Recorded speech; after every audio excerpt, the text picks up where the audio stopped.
welcome to Capstrat This Week. Will Woodall, Mike Rarey. It's the week of June 19th. Happy Juneteenth. Thank you. Same to you. Did you watch the golf tournament? I did. I fell asleep for some of it, to be honest, but watched plenty. It was quite exciting. Mr. Clark hung in there and got his first major victory. It was exciting. Yeah. On a similar note, I played golf on Friday with this guy, and he shot a 2 under 70. That's right. On Dub's Dread at Cog Hill, record score. So congratulations. He didn't win prize money, but he won the satisfaction of shooting 2 under. It's very impressive. I will maintain my amateur status for sure. Let's turn to the markets. Continued to melt up last week. Yeah, definitely. And the bear market rally, it had gotten very top heavy through mid-May. And then since mid-May, it started to sort of broaden out a little bit, so include more small caps, mid caps. And on the surface level, that seems like a positive. The bullishness is widening out. You look at things like investor sentiment, it seems to be improving. But this can also very much be explained just by FOMO and return chasing. And a lot of investors being underinvested in equities and trying to chase the rally. And so this is definitely something that can be happening towards the very end of a market cycle. Yeah, it's a classic run-up into the recession, essentially. Let's take a look at fixed income returns. Yeah, and looking at fixed income, obviously the big events last week, first was inflation, getting the CPI print. That pretty much came in line with expectations. So that didn't move things too much, but that was the last key piece of information that the Fed got heading into the FOMC meeting, and they skipped. They decided to skip. It was a bit confusing, a bit puzzling at times, perhaps a bit awkward, because not only did they unanimously decide not to hike rates at this meeting, but the majority of respondents penciled in additional rate hikes into the dot plot for the rest of 2023. Yeah. So having high conviction that they need to not hike right now, but also having high conviction that more hikes are required very, very soon. Yeah. Quite difficult to understand. Why they would do something like that. And the fixed income market, you can see how the fixed income market took it. At the short end, the 2-year, for example, yields went up slightly, pricing in those 2 additional hikes. The Fed funds futures curve is now the highest it's been since the end of February, which was sort of peak inflation fears before the banking crisis. And the long end, if you look at the 30-year, yields came down, saying, wow, I can't believe you're putting additional rate hikes given how far we are into this economic cycle and the signs of an economic slowdown. So, the more cynical narrative here is, what do they need to see for a month? What's going on? What do they see something in the banking system that gives them a tremendous amount of pause right now? So what's the purpose of a skip if you're just going to hike in 4 weeks? I mean, I know what they said. They said that it gives them time to get more data. Yeah. And of course, there's not a lot coming out. You get more jobs data. That we think is particularly important right now, given what's happening with weekly initial jobless claims. But I mean, we would follow more the thought of Jim Bullard, where if you know you need to hike to defeat inflation, it is always better to do it now. Stop trying to be cute about this. Yeah. Right? Yeah. If you all think you need to hike, then you need to hike. So the market has priced in those hikes? Yeah. Well, one of them. One of them. Yeah. So interesting to see how it plays out. And before we talk more about that, let's look at the alt bucket. So then looking here, positive returns for commodities. You look at energy and grains, a very, very strong week. And, if you look at just energy in particular and industrial metals, a very strong week.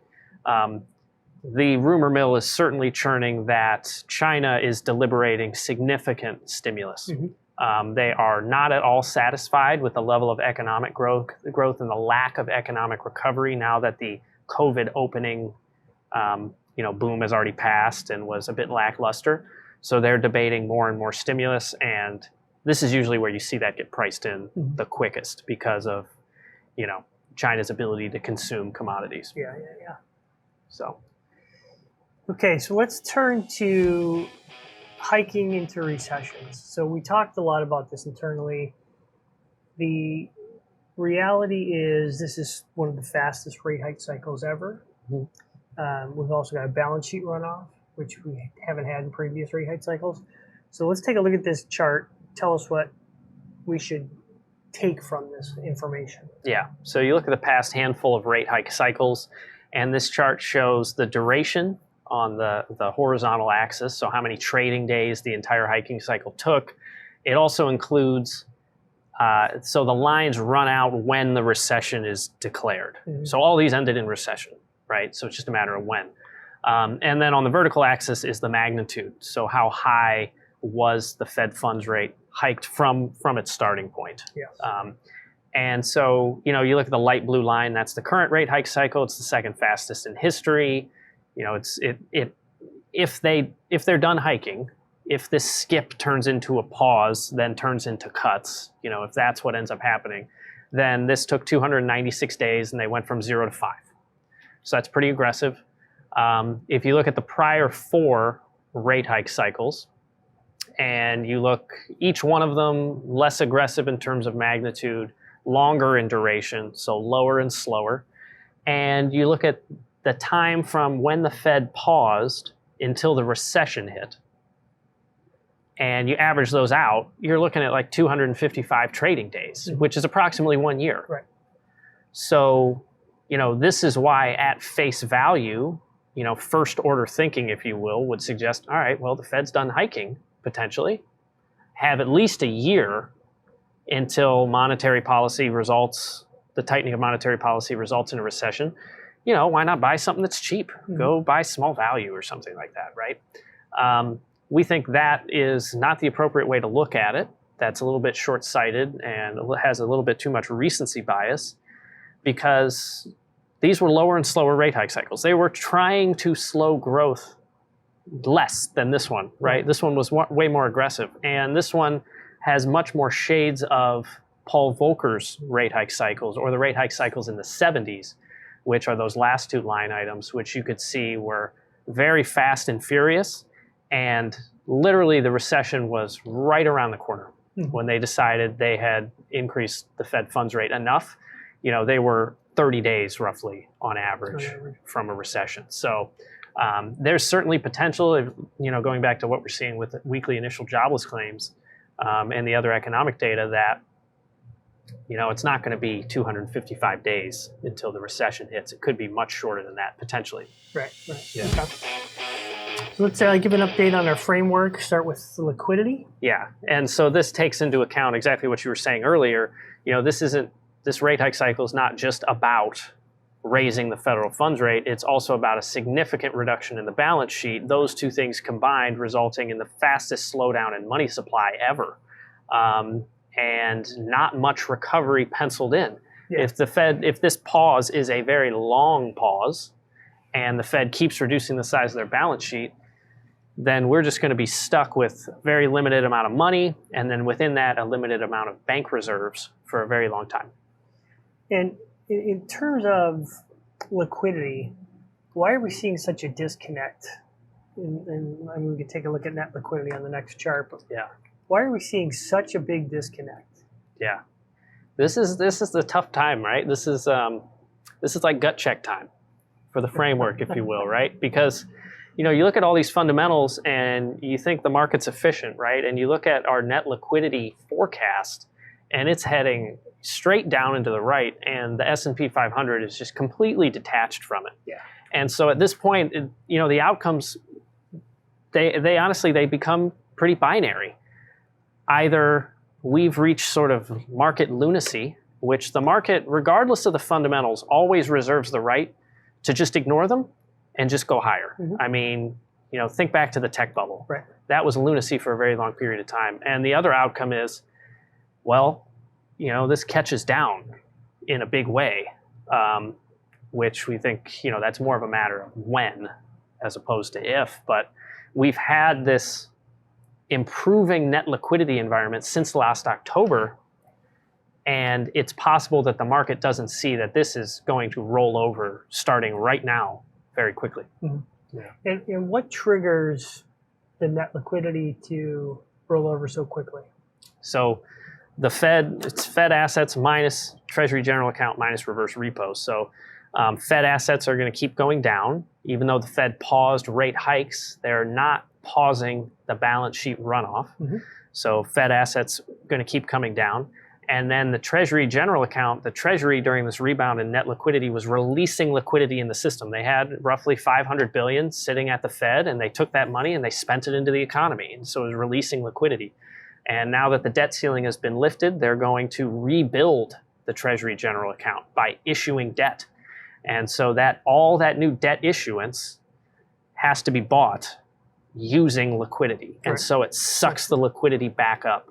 So that's what this dynamic is. I mean, it's a huge turning point that you would only really see around a debt ceiling standoff, combined with the Fed reducing the balance sheet at the pace that it is. You normally would not see a reduction in net liquidity like this. Mm-hmm. Yeah. And what do we need to see this gap start to close? Like what actually would start to happen? Right. Two ways it can close. One, obviously, is the S&P 500 comes down. Two would be, you look at the different elements of net liquidity. One is the Fed stops rolling off the balance sheet, or even reverses, meaning they start buying assets. Mm-hmm. And maybe that doesn't come through, firm monetary policy, but through these liquidity facilities that have been enacted. All of a sudden, banks start using the Bank Term Funding Program. They haven't really been using it. That would add to Fed assets. Maybe people start using the repo facility, not the reverse, but the repo facility. That would add to Fed assets. That doesn't seem to be in the cards right now, right? And then the other thing could be all of this Treasury issuance gets bought up by those who currently have reverse repo, letting that reverse repo loans roll and buying the Treasury issuance. That would have a zero net liquidity impact. But that's still, that would just make it go sideways, right? So the path of least resistance here is equities come down to liquidity implied fair value. Yeah. So let's move on to inflation. I guess first question is, and we've got this question from several people, is 3 the new 2? Mm. Well, that would be very interesting. You can debate this a lot. You would say if the Fed was going to move the goalpost and accept 3, why haven't they done that yet? Mm-hmm. And the other side would say, well, if they're going to do that, they certainly would not have done that yet, because they don't want to be, while they're trying to defeat inflation, they don't want anybody to think inflation expectations could be higher. So if they're going to do something like that, it's going to probably be at Jackson Hole. Mm-hmm. So that's why that'll be watched. And you start to look at these forecast figures and you think, well, that would be a pretty opportune time, because if you look at headline CPI, that's been coming down rapidly, right? And next month, so the June CPI report is where all of the negative base effects are basically going to be out. And so what we mean by that is the decline, the easy part's over, right? Now it's the hard part. And headline CPI from there just goes sideways at 3.5. And then core slowly coming down, but still 1 year out running close to 4%. So if the Fed has 11 months looking at 4 on core and 3.5 on headline, and they're 2 years into their inflation fighting battle, maybe that's when they move the goalposts, right? That'd still be tough, though. If you're just going to accept higher inflation, that means you're probably going to accept a higher Fed funds rate for longer as well. So anybody who's hoping for cuts, those would also have to come out of the market. So it's not all a good thing that the Fed just accepts higher inflation. Right. So you talked about some inflation. Let's look at the super core concept, because it is something the Fed follows. Yeah, super core. So services, so you take core inflation, you look at the services component, and you strip out housing. It's not a big chunk of the CPI basket. Mm-hmm. It's relatively small, but the Fed is definitely watching that because it's had some of the biggest upward momentum, and it's the most tied to wages. And if you're worried about a wage price spiral, you worry about supercore being too high for too long. And, it's still running at 4.6% year over year. It has come down, which is nice. You just take the last 3 months and the moving average of that and you annualize it, it's running at 3. These are still high numbers, and we're still suggesting that they're going to be going sideways, and they're well above the Fed's target. So that's still tough. It's somewhat encouraging. I mean, if you look at just the core services number, is running at 6. A lot of that was housing, though. So I strip that out. But so how does the Fed interpret this in terms of the actions they take? Well, they would look at this and say, every day that this is above target, you run the risk of it bleeding into wages, which then bleeds back into inflation, which then bleeds into wages. So this is encouraging, but there should still be some urgency here. And so that's why you get this awkward messaging of, it's coming down, we'll skip. Wait, it's not a skip, it's a pause. Wait, it's a skip. Yeah. But we know we still need to do more relatively soon. So it's very awkward. Okay. Let's move on to growth. Pretty much still looking for a flat year this year. Yeah, pretty much flat over the next 12 months. The Q2 number has come up just a little bit. Very recently here, we've seen the estimates for residential fixed investment from the housing market actually flip slightly positive to contributing for the quarter. That'll be the first time it contributes for over a year. Yeah. Because housing starts are starting to come back a little bit, but overall, this is still a low and falling economic growth environment, with the consensus now being negative growth in Q3 and Q4 of this year. So the Fed really is fine with this, right? I mean, this would be perfect. They would say, give me the lowest growth that you can tolerate while not going into recession. That's how I bring down inflation and avoid recession. You remember the trilemma, right? Defeat inflation, maintain financial stability, avoid recession. It's a very narrow path to walk to even get 2 out of the 3. Yeah. To get all 3, that seems very unreasonable, unrealistic, but yeah. Speaking of recession, yeah, our framework indicator, initial jobless claims, hit the mark. So this is quite significant. It when the weekly initial jobless claims number came out last week on Thursday, you looked at short-term bond yields, treasury yields, and as soon as the release came, it was 262,000 initial jobless claims. Yields came down quite a bit, about 14 basis points from before to after the release. So the market is starting to pay attention to this. And going back to the significance here, we had 262,000 each of the last 2 weeks. They were revised up by 1,000. That's why it's 262 now. But that is up 20% from the 52-week low. So that has always resulted in recession. The 20% mark is the warning line. That's why we mark it in yellow dashed line there. Sometimes you get a head fake, like late in the 1980s, and the recession is a little further off. But next stop is 25% increase. And that is not far away. I mean, if you get 262,000 or 260,000 from now until July 10th, you're there. And that usually corresponds with being in a recession. In a recession. Not even a leading indicator. This is coincident. So this is something we're monitoring very, very closely. And this is counter to the entire narrative that's being spun right now about how this time is different. The labor market is too strong. This is substantial weakening of the labor market from where it was, right, on a rate of change basis. And that's really what matters. So, we're going to be watching this very closely. And how could this be wrong? How could we see this trigger a false signal? Yeah, this time could be different, I suppose. I mean, you look at the absolute value of the weekly initial jobless claims at 262,000. That's not a lot. And the labor force is bigger than it was in these prior recessions. So on an absolute basis, that's still not a lot. So that's a little different, you would say. The other way is there could be fraud in the numbers. You know, it's We've seen that. 3 weeks ago or so, there were 171,000 jobless claims that were fraudulent. So hopefully that's not the case. That would not be great, but that's really it. I mean, this is very reliable historically. So, well, we'll keep you updated on this on our shoot next week. In the meantime, if you have any questions, reach out to us or someone on the private wealth team. We'll be happy to discuss any of this with you. So have a great week, and we'll be back next week.